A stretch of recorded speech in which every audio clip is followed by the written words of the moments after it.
L'immigration, après avoir servi de socle pour la construction de l'Europe, telle que nous la connaissons aujourd'hui, devient la bête noire des gouvernements européens. Ce phénomène affectant l'Union européenne depuis toujours a commencé à prendre de l'ampleur. Face à l'important flux migratoire et à ses conséquences humanitaires, celle-ci a réagi par l'incitation à la surveillance intense des frontières et le renforcement de sa sécurité. La question qui se pose avec acuité aujourd'hui est la suivante. La réaction de l'Union européenne face au phénomène de l'immigration clandestine est-elle efficace? Nous laisserons le soin d'expliquer tout cela plus en détail avec à nos chers débatteurs. Pardon. Et sans plus tarder, mesdames et messieurs, applaudissez fort l'équipe du Pour, la première année Sciences Math 3.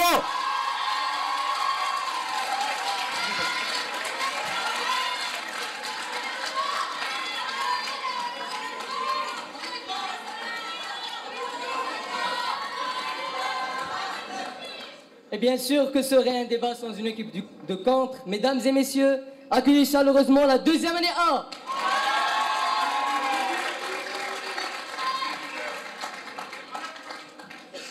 Les débatteurs seront notés selon des critères bien précis par notre honorable jury qui nous accompagne comme toujours.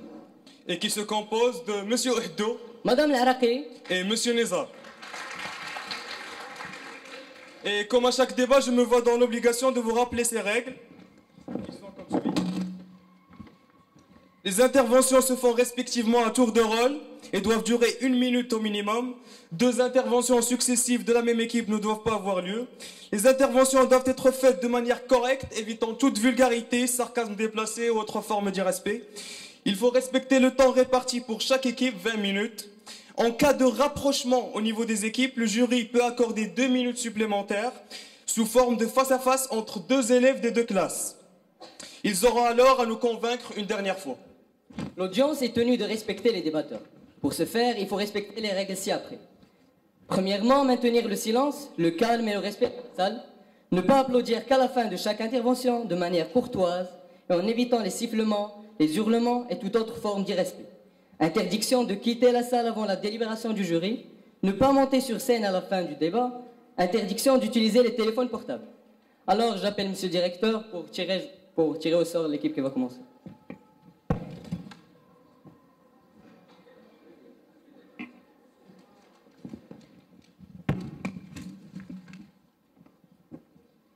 Bonne chance aux 2 équipes et l'équipe qui va commencer la deuxième année.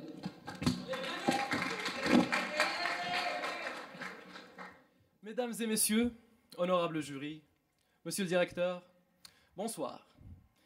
Permettez-moi ce soir de débuter avec une petite histoire. Non, ne vous inquiétez pas, ça ne sera pas ces histoires de monstres qui sortent du placard ou en dessous du lit tard le soir.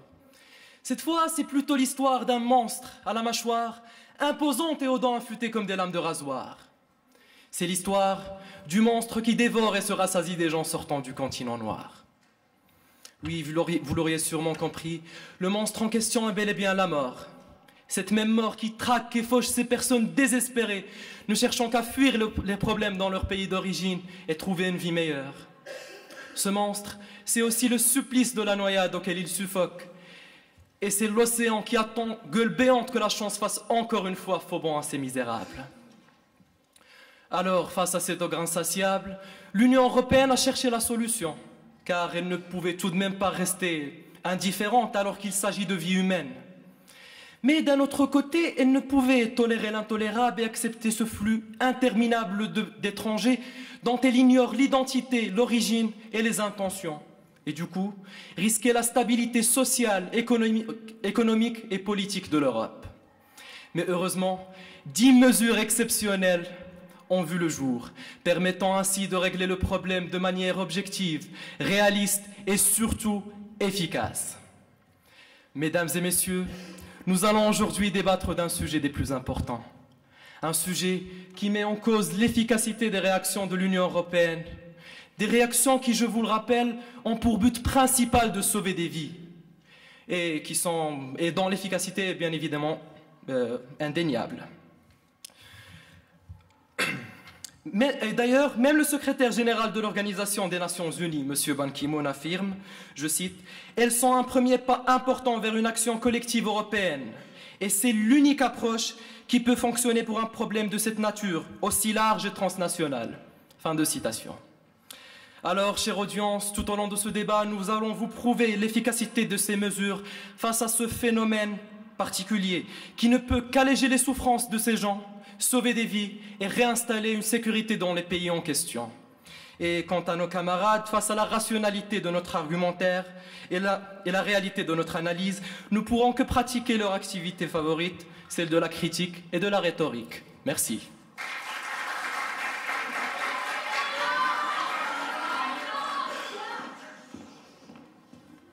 Honorable jury, chère assistance, bonjour. Unis dans la diversité, une belle devise, je l'avoue. 4 mots, 8 syllabes, 36 000 idéales et belles pensées. Maudite cette société où se dissipent les valeurs humaines. Une abomination divine qui sait, où des âmes s'envolent et que des malheurs éclatent. Une malédiction où les discours de solidarité suffisent à sauver des vies. Une ère de démagogie et de fausses promesses qui voient s'effacer la vie de certaines gens pendant que d'autres regardent les informations, un pied sur le canapé et les étoiles dans les yeux. Et à ce stade, ce ne sont plus des étoiles, mais des comètes qu'ils ont dans les yeux. Comment avons-nous fait? À quel genre de jeu nous sommes-nous pris? À quel genre d'effacement et de déshumanisation avons-nous pris part? Nous étions humains, nous étions solidaires et nous n'étions pas dupes, croyant tout ce qu'ils veulent nous faire croire. Unis dans la diversité, ils osent dire. Une devise censée caractériser non seulement la manière avec laquelle les Européens se sont rassemblés, mais aussi la manière avec laquelle ils auraient pu œuvrer en faveur de la paix et de la prospérité.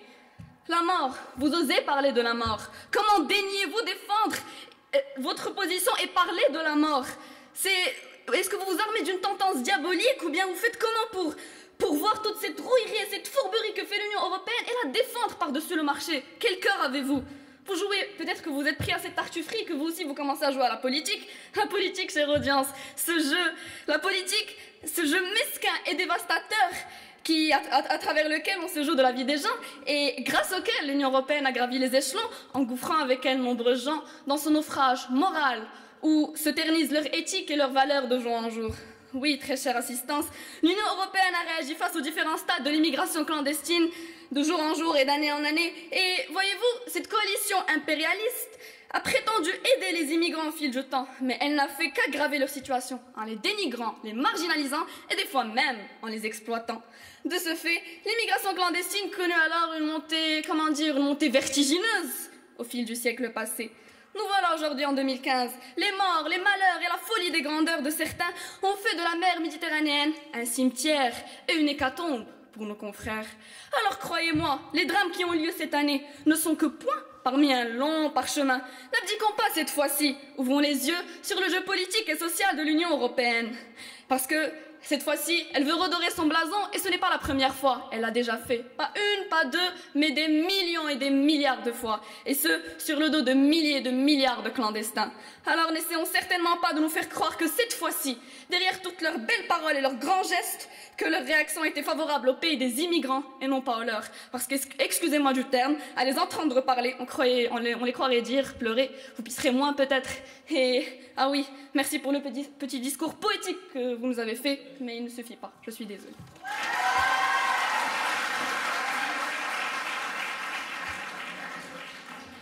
Mesdames, Mesdemoiselles, Messieurs, bonsoir. Chers camarades, l'Union européenne ne peut endoctriner les gens à leur présenter des réformes mensongères, et puisque toutes les ONG supervisent l'application de ces réformes et crédibilité de l'Union européenne. Comme vous le savez tous, la zone méditerranéenne a connu ces dernières semaines des tragédies, puisque plusieurs centaines d'immigrés ont été engloutis par les eaux alors qu'ils tentaient de rejoindre la côte européenne. L'espace Schengen semble avoir de plus en plus de mal à contrôler la situation et commence à prendre conscience de la nécessité de mieux coordonner leurs efforts. La Commission européenne, dont la réunion a eu lieu le 23 avril 2015 à Bruxelles, a présenté 10 réformes d'urgence dont le but est d'empêcher les candidats à l'immigration de risquer leur vie. Vous allez sûrement nous dire que ce n'est qu'une politique pour calmer les ONG. Mais comment expliquez-vous alors le rassemblement devant le Parlement de Strasbourg le 28 avril 2015 ? La société civile a apporté son soutien aux migrants décédés récemment en Méditerranée et a clamé haut et fort le besoin d'adopter une autre politique migratoire, particulièrement l'ouverture d'une voie légale pour les demandeurs d'asile, et l'obligation du secours en mer. En Europe, la société civile a un pouvoir bien plus fort que celui du Parlement. Et par conséquent, elle peut participer à la dissolution de n'importe quel parti politique et voir la naissance d'un autre qui va plaider les causes du peuple. Un peuple conscient du droit à la vie et convaincu du principe de solidarité entre humains. N'est-ce pas là un gain fort et bénéfique pour ces candidats désespérés? Cette mesure n'est-elle pas efficace puisqu'elle offre une lueur d'espoir de réaliser leurs rêves? Alors évitons la conception des réformes fondamentales qui nécessitent instauration de démocratie, développement des pays d'origine et justice sociale et j'en passe. Cela relève de l'utopie et coûterait le sacrifice des candidats à l'immigration. Problème urgent. Il s'agit d'abord de sauver des vies humaines et non de débattre les origines de cette catastrophe, ni d'accuser les colonisateurs ou de réclamer réparation. L'intitulé du sujet est très clair. Merci.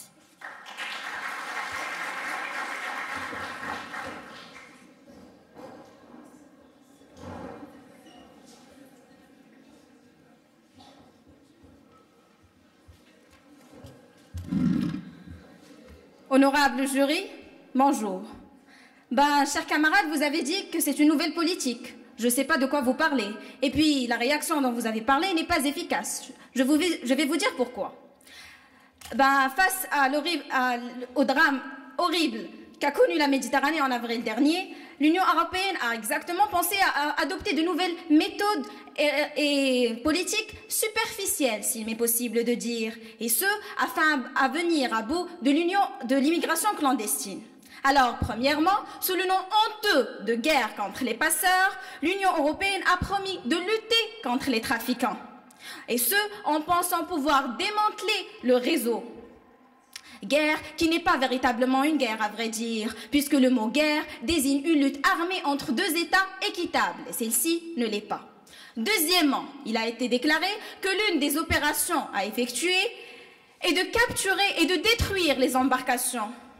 Parce que détruire une embarcation de fortune empêchera les gens d'immigrer, ou les sauvera de la faim et de la famine, ou peut-être les dissuadera d'en construire une autre.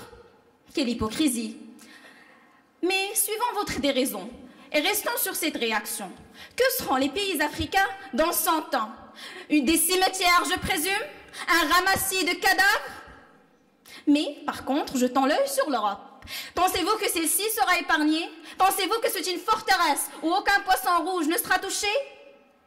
Et puis, logiquement, pensez-vous que trouver des navires qui appartiennent aux passeurs dans une zone maritime de plusieurs centaines de milliers de kilomètres au large d'un pays tel que la Libye est possible? Mais bien sûr que non. Alors arrêtez de vous leurrer. Soit on sera riches ensemble, soit on se noiera tous ensemble. Merci.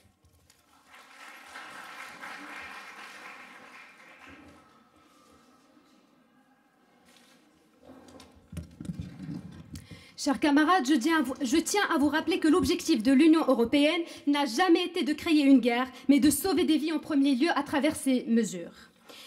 Mesdames et messieurs, comme le proverbe le dit, l'union fait la force. L'Union européenne a décidé d'agir en partenariat avec tous les pays originaires du départ des clandestins. Venant des pays victimes de la misère, ces immigrants, une fois dans la Méditerranée, sentent déjà l'air frais du continent européen.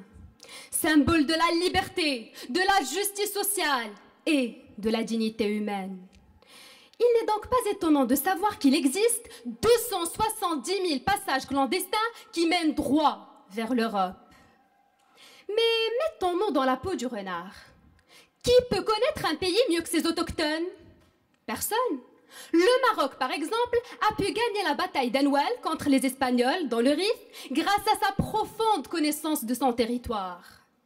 Mesdames et messieurs, tout ceci pour vous dire qu'en collaborant avec les pays qui sont au courant des activités des passeurs et trafiquants, l'Union européenne fera un énorme pas en avant qui lui permettra de collecter des informations sur le flux migratoire, mieux cerner l'origine et le parcours des réfugiés et surtout bloquer les routes des passeurs.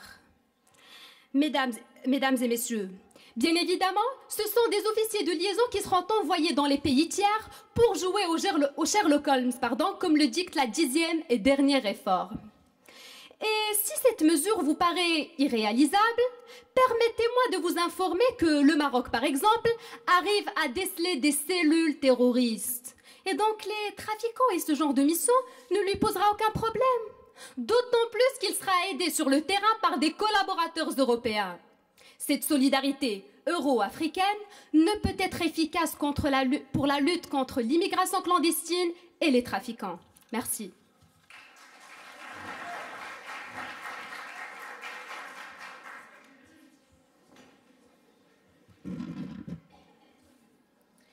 Chers camarades, l'union fait la force.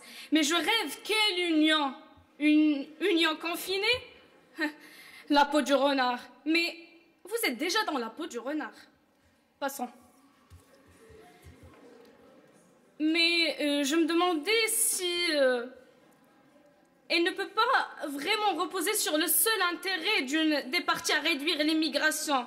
Elle doit s'appuyer sur les deux parties des intérêts.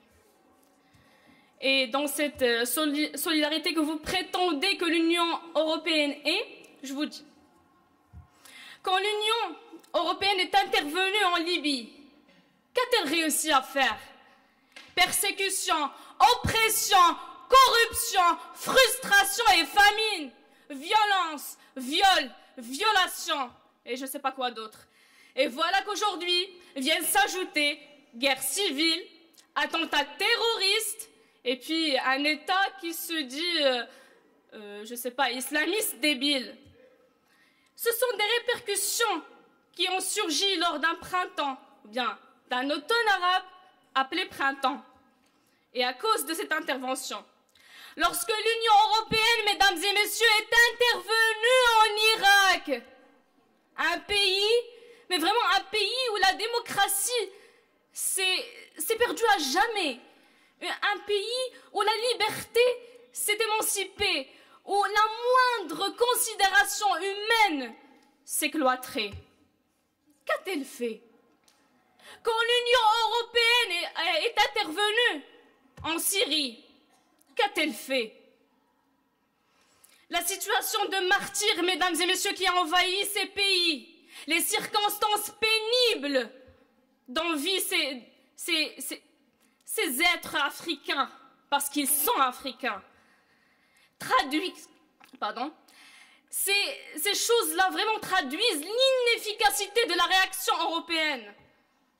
Puisque vraiment, je trouve que vraiment, et franchement, c'est absurde, mais vraiment c'est absurde de les renvoyer chez eux, et par la suite, ils tentent une autre fois leur chance, et cela est valable au cas où ils restent vivants. Merci.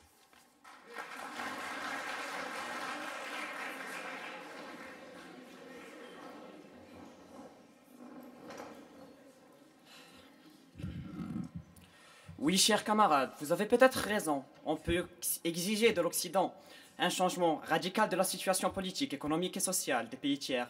Mais combien de décennies seront nécessaires alors que les dead boots mettront fin à la vie des centaines? Mon cher camarade, vous comprenez sûrement que pour défendre l'efficacité des mesures proposées par Bruxelles, nous sommes obligés de parler de ces mesures-là en elles-mêmes. Nombre d'immigrants, une fois arrivés sur le sol européen, rencontrent un problème grave, une sorte de perte de mémoire, une amnésie spécifique si vous voulez. Une amnésie qui leur fait perdre tout souvenir de leur origine. Cela risque de créer quelques problèmes, n'est-ce pas? Quelle que soit la décision du pays récepteur, concernant les immigrés, il reste presque impossible à réaliser. Les renvoyer chez eux? Oui, avec un O majuscule, mais où exactement? Régulariser leur situation et leur donner un statut de réfugié? Peut-être. Mais comment faire sans des données d'identification fondamentales? Bref, l'Union européenne avait tout ce qu'il fallait pour faire une pub de crise. Vous savez, la marque de lunettes. Ça aurait sûrement donné un truc du genre « Je ne savais pas que faire de mes immigrés ». Mais ça, c'était avant. Car justement, parmi les dernières mesures proposées, on trouve d'un côté augmenter la coopération entre différentes organisations, telles que l'Office intergouvernemental de la police criminelle, Europol, le Bureau européen de soutien à l'asile, EASO, et l'unité de coopération judiciaire, Eurojust. Et d'un autre, prendre les empreintes digitales de tous les migrants de façon systématique. Et cela afin de permettre leur identification d'un côté et repérer les trafiquants d'armes, de drogue, d'êtres humains et de terroristes. Bon, en ce qui concerne la gestion du flux d'immigrés, Bruxelles a décidé que des membres de l'ASO doivent être envoyés en Italie et en Grèce, pays les plus touchés par le phénomène. Et cela afin d'aider à résoudre la question. Donc, chers camarades, si ces solutions ne vous paraissent pas efficaces, je suis navré de vous apprendre que vous cherchez la définition du mot efficace dans le mauvais dictionnaire. Merci. Alors, mesdames et messieurs, bonjour. Alors, puisque vous avez parlé de la bataille d'Anoual, colonisation du Maroc de la part de la France, qui est un membre de l'Union européenne, elle s'est usée de toutes ses richesses. Qu'en reste-t-il pour les pays africains? Je ne sais pas. Alors, mesdames et messieurs, et puisque vous en avez parlé du sommet de Bruxelles. Mesdames et messieurs, honnêtement, et pour être franc avec vous, le sommet de Bruxelles sur l'immigration clandestine m'a déçu. Oui, ça m'a déçu. C'est pas moi qui ai dit cette réplique. C'est bien Jean-Claude Juncker. Jean-Claude Juncker, pour ceux qui ne le connaissent pas, est le président de la Commission européenne. Je répète, afin que nos opposants puissent bien nous entendre, le président de la Commission européenne. Alors ce monsieur qui a pris et a adopté la même position que la nôtre envers cette réaction, qu'il juge de décevante et que l'on qualifie nous d'inefficace. Alors vous me demanderez, oui monsieur, mais quelle est la relation entre décevante et inefficace? Alors décevante parce qu'elle n'a pas pu et n'a pas su amener de nouveaux plans, de nouvelles stratégies afin de combattre, de lutter contre l'immigration clandestine. Elle n'a fait que se répéter et se répéter en 2013, en 2014. Et la voilà aujourd'hui se répéter en 2015. Nous voulons moins de paroles de la part de l'Union européenne, nous voulons plus d'actes, des actes. Parce que à chaque naufrage repris dans la presse, les Européens jurent que cela ne devrait plus avoir lieu. Et les morts se multiplient. Et vous savez quoi? Le nombre des immigrés qui ont atteint l'Europe est passé de 100 000 en 2013 à 274 000 en 2014, avec une hausse de 180%. Et avec même des prédictions qu'ils atteindront les 500 000 en 2015. J'admire l'efficacité. Alors, mesdames et messieurs, cette réaction de l'Union européenne est décevante, imparfaite, déplorable, stérile, inefficace. Et si nous fermons les portes, les immigrés entreront par effraction par les fenêtres. Et ce n'est pas moi qui a dit cette réplique, c'est encore Jean-Claude Juncker. Jean-Claude Juncker qui juge les résultats du sommet international extraordinaire de Bruxelles d'insuffisants. Il a dit, je cite, « La réponse a été immédiate, mais reste insuffisante. » Et ce n'était pas lui tout seul qui en a jugé ainsi. Amnesty International a déclaré « Les propositions du sommet de Bruxelles sont terriblement insuffisantes et honteuses et ne permettront pas de mettre un terme à l'hécatombe en Méditerranée. » Ajoutez insuffisante et honteuse aux autres adjectifs. Merci.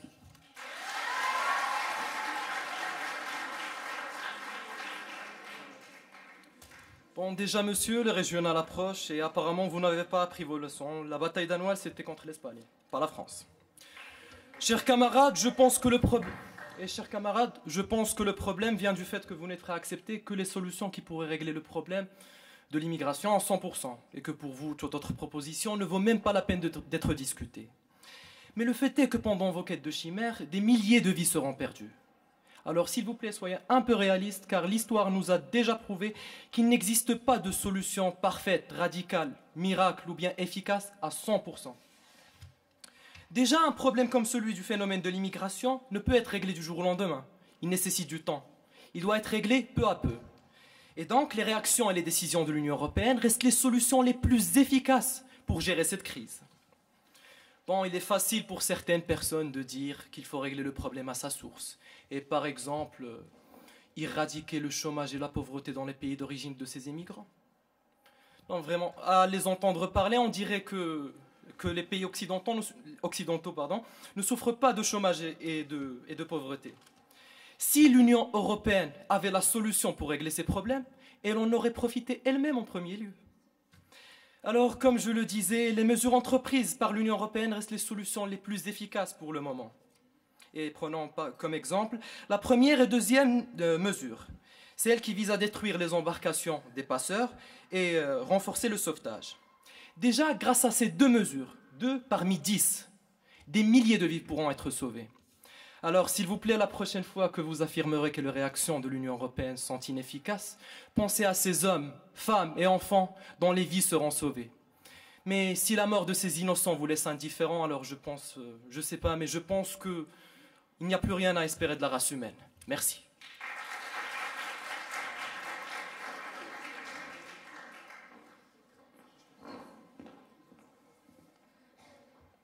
Bon alors, vous avez fait, je pense, l'amalgame entre la France et l'Europe. Parce que la France n'est pas l'Europe et l'Europe n'est pas la France. Bon, je passe.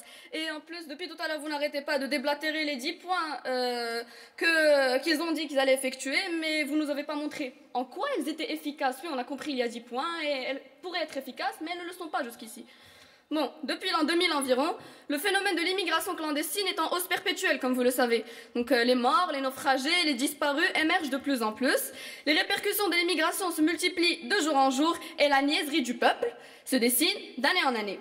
Mais revenons en arrière, là où tout a commencé, le point d'orgue qui fit tout basculer. Oui, très cher assistant, je parle bel et bien de la révolution industrielle et démographique du continent européen. Vous savez, cette révolution qui fit pousser des ailes aux Européens, et en brisant les chaînes de leur raison et en les poussant ainsi vers une politique coloniale inhumaine et dérisoire, vint en premier lieu l'immixtion européenne au sein des pays africains. Puis vit le jour la course au partage, et au fil du temps, quelques petits soulèvements, révolutions en Afrique se gravèrent dans l'histoire. Mais, vain soit-il, ils illustrèrent la souffrance et le malheur des Africains qui existent d'ailleurs jusqu'à ce jour. Mais prenons pour exemple la République démocratique du Congo. Il a été rapporté par le CAPE qu'environ 21 524 millions de carats y furent produits en 2012. Et pourtant, en dernière nouvelle, le RDC est selon le revenu GPD 2013 le pays le plus pauvre du monde. Donc récapitulons, nous avons d'un côté la production annuelle de 21,5 millions de carats de diamants et de l'autre, le titre du pays le plus pauvre du monde. Quelle Vézanie, très chère assistance. Nous avons tous conscience que les malheurs de ces pays sont en étroite relation avec la colonisation et une certaine exploitation qui existe jusqu'à ce jour.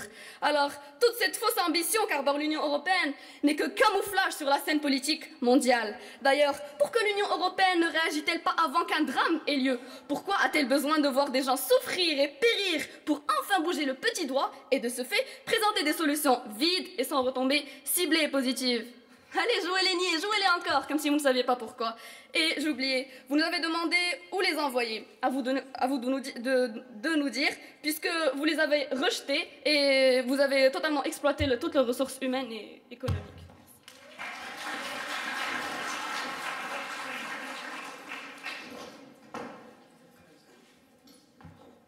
Chers camarades, vous parlez de révolution, de soumission de l'Europe face à l'Afrique. De l'Afrique face à l'Europe, excusez-moi. C'est bien, mais ici nous parlons de mesures, nous débattons de mesures qui tiennent à sauver des vies humaines. C'est l'objectif premier de ces mesures-là. Donc ne nous parlez pas d'un historique. Et vous avez demandé, vous avez voulu des preuves. En voici. Bon.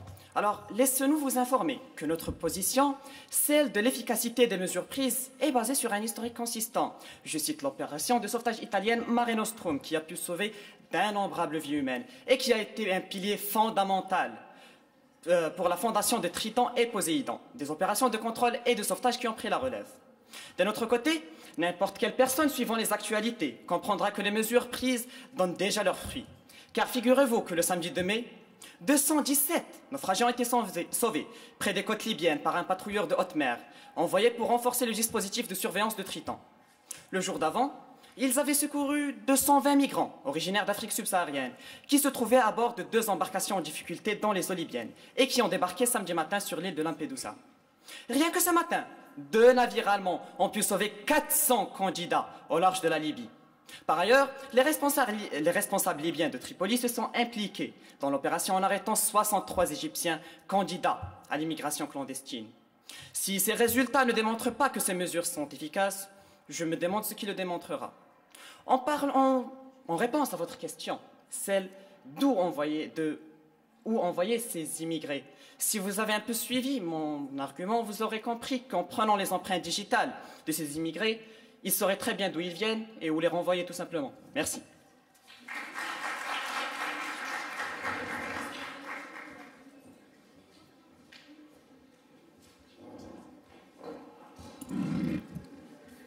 Pourquoi ne pas parler de l'histoire? C'est une réalité.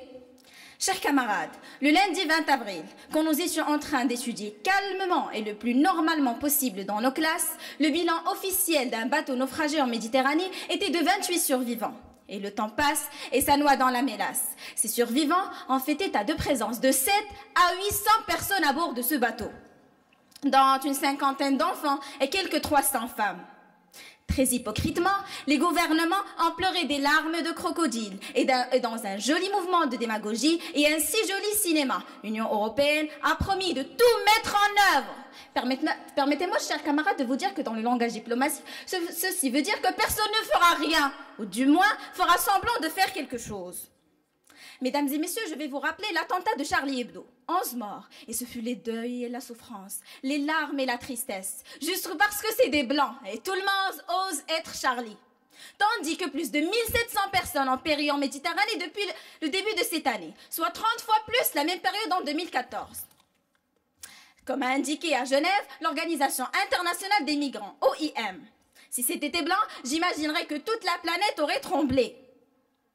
Ces milliers d'Africains ne vont pas vers le rêve européen. Ils fuient le cauchemar dans lequel sombre l'Afrique à cause du pillage multinational. Mais voyons voir, l'Europe veut les richesses de l'Afrique, mais pas ses habitants. Merci.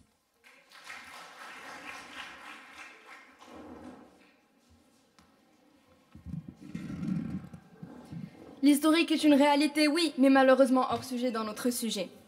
Chers camarades, vous tournez autour du pot, on ne discute pas des causes du problème, mais de l'efficacité des mesures prises, pardon. Il me semble que vous êtes hors sujet encore une fois. Continuons l'analyse des réformes.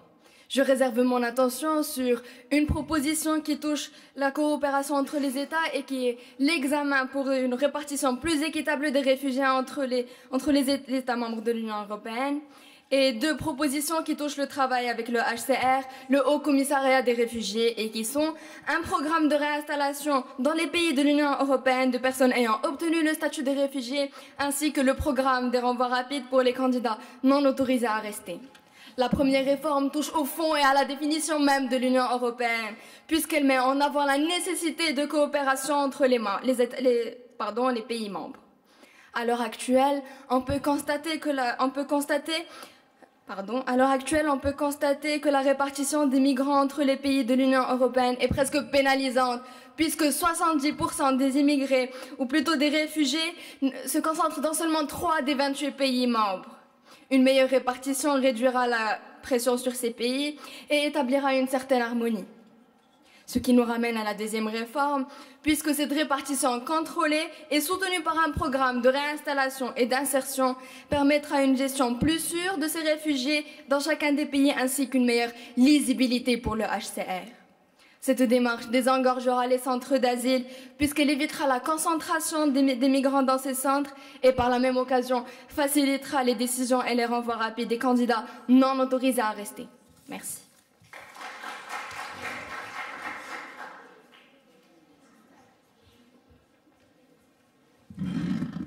Chers camarades, dans mon intervention, je vais vous montrer que c'est doublement la faute de l'Union européenne.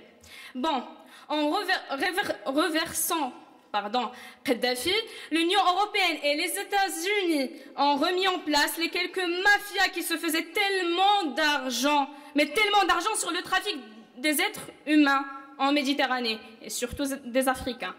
Une question que l'on ne pose jamais dans les médias. Pourquoi tous ces malheureux prennent tout ce risque? Ils cherchent à échapper à la misère créée par les multinationales qui prend les ressources naturelles et les empêche d'avoir un travail, les obligeant à l'exil. Et vous avez dit que, vraiment vous les ramenez chez eux pour revivre les mêmes souffrances, mais justement pour mourir. C'est excellent, c'est ça l'humanité, vraiment c'est ça l'humanité. Bon, je me vois dans l'obligation de mettre certaines autres alternatives qui ne doivent pas être discutées tant que vous l'avez déjà dit. Vous avez dit que toutes ces propositions ne doivent pas être discutées parce que mes propositions vont vous montrer l'inefficacité de ces réactions. Bon, la première, c'est la création d'emplois et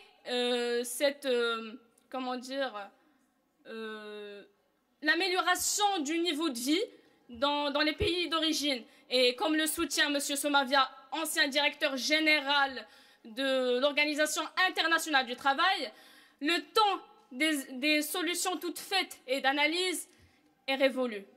Il appartient, mesdames et messieurs, il appartient au système des Nations Unies tout entier et à la coopération bilatérale de mettre l'accent sur la création d'emplois, facteur de paix, de sécurité et d'unité en Afrique. Merci.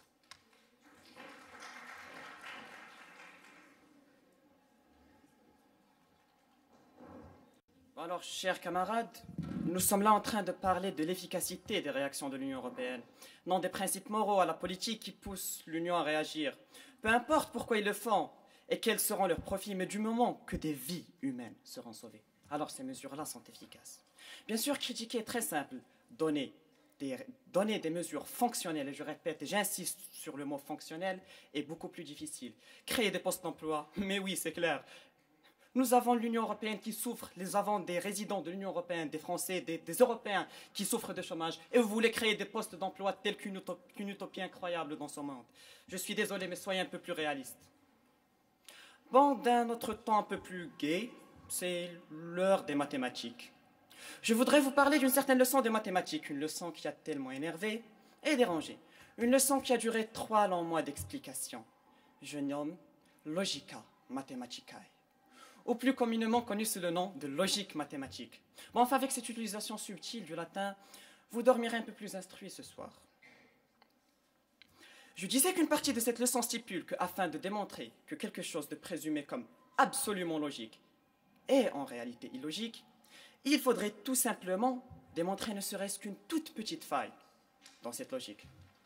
C'est vraiment compliqué, n'est-ce pas? Je tiens à remercier nos professeurs de mathématiques pour leurs incroyables efforts fournis pour nous instruire. Bon, réessayons. Prenons un x quelconque dans un ensemble i et affirmons que ce x équivaut à 0. Si nous réussissons à prouver qu'il existe au moins un seul x contraire à la valeur de 0, l'affirmation précédente tombe à l'eau. Bon, je vois déjà quelques regards interrogateurs dans le public et qui se demandent quelle est la relation avec notre sujet. Eh bien, prenons un moment pour relire l'énoncé du débat. La réaction de l'Union européenne face au phénomène de l'immigration clandestine ne peut en aucun cas être efficace. En aucun cas.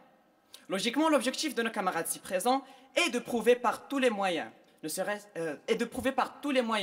que ces mesures ne peuvent pas du tout être efficaces, tandis que le nôtre est de prouver ne serait-ce qu'un minimum d'efficacité. Or, nous avons trouvé par différents arguments que oui, ces mesures sont efficaces et parfaitement fonctionnelles. Merci. Alors, mes camarades, désolé, nous sommes hors sujet parce qu'on n'a pas parlé de maths. Alors, comme je disais, les boulots pour survivre ne sont pas du boulot qui sont demandés par les populations locales. C'est pour cela que les immigrés sont prêts à n'importe quel boulot, même si c'est dans les bâtiments. Alors, mesdames et messieurs, fermer les frontières, c'est cool, c'est swag. Il y a une règle, certainement écrite, que les dirigeants européens font mine d'oublier lorsqu'ils façonnent la scène politique avec leurs gesticulations martiales et leurs discours flatteurs. Mais cette règle est flagrante. Rien, ni personne ne pourrait arrêter un être humain qui a décidé de quitter sa terre-mère pour un ailleurs qu'il juge meilleur.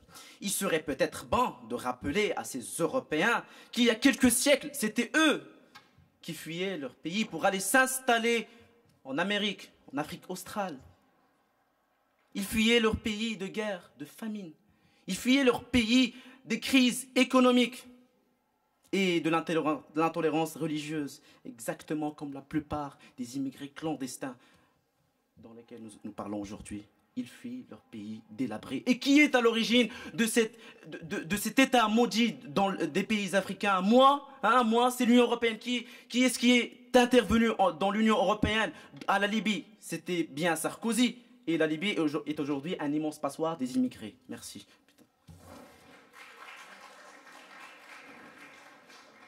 Mesdames, mesdemoiselles, messieurs, ils fuient la misère, le désespoir et la guerre.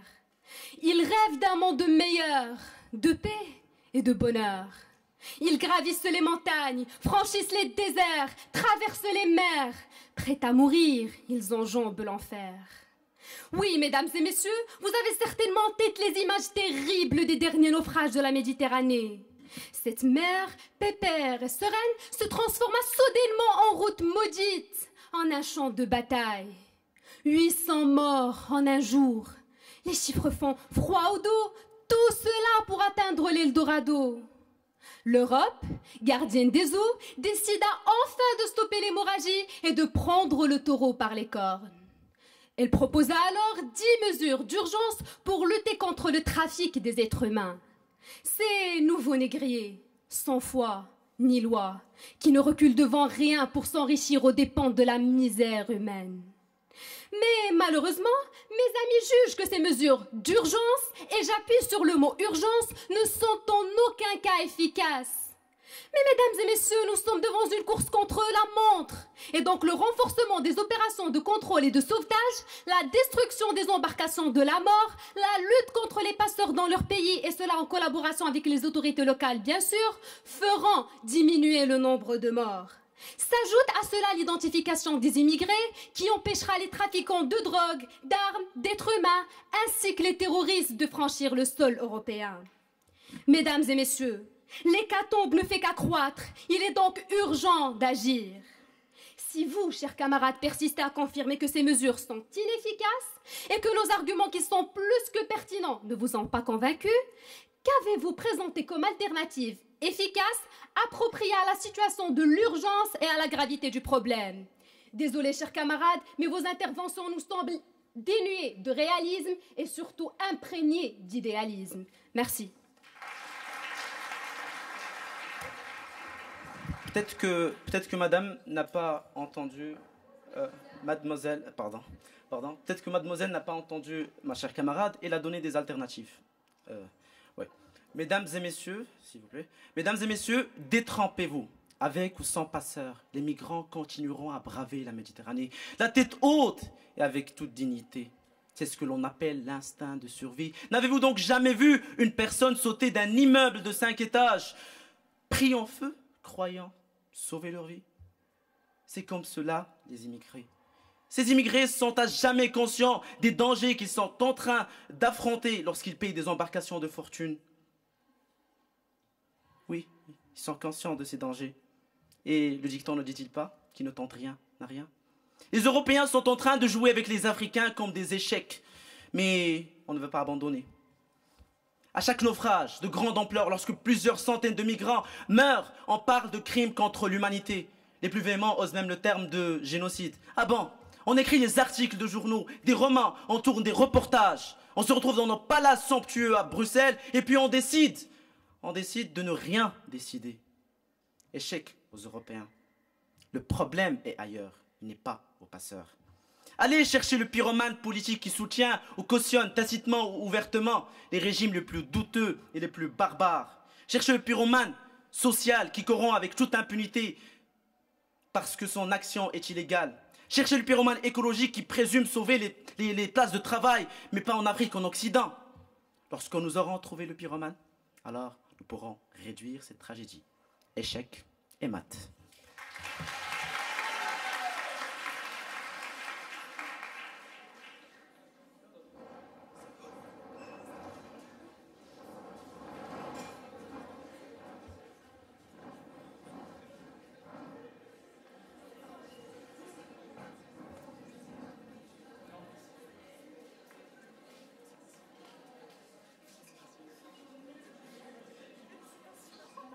Maintenant, on va laisser le jury délibérer. En attendant, je cède la parole à monsieur le directeur.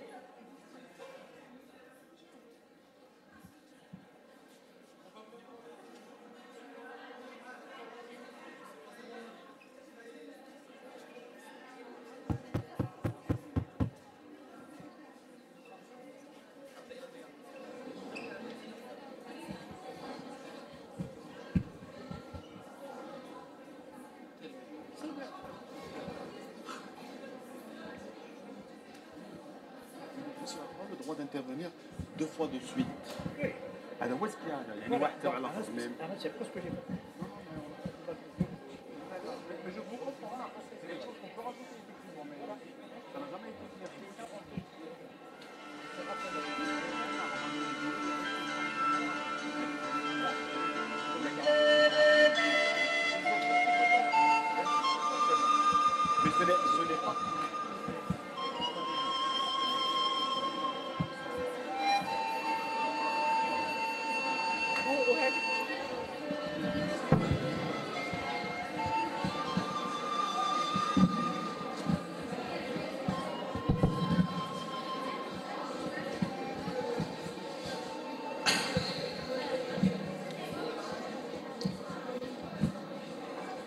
Bonsoir.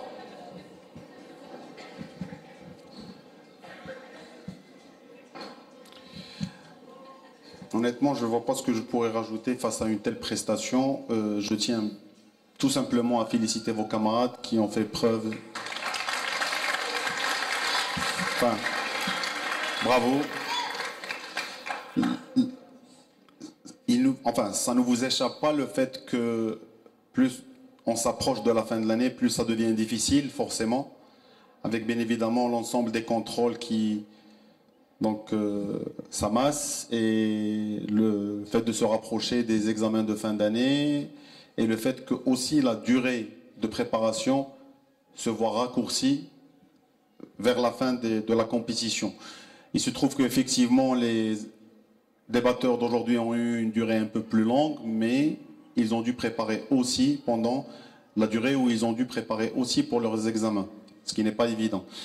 En tout cas, par rapport au sujet lui-même, qui d'ailleurs qui est un pendant du sujet que nous allons avoir tout à l'heure, c'est pratiquement la même chose. Les deux équipes vont débattre presque du même sujet. C'est un sujet bien évidemment qui nous concerne tous, et moi j'aimerais tout simplement vous interpeller sur la condition de l'être humain que nous sommes aujourd'hui, parce que le phénomène de l'immigration clandestine, et aujourd'hui vous avez parlé de cas de la Méditerranée, parce que forcément le sujet, il part de l'Union européenne, mais c'est presque le même phénomène qu'on a aussi entre le Mexique et les États-Unis, etc.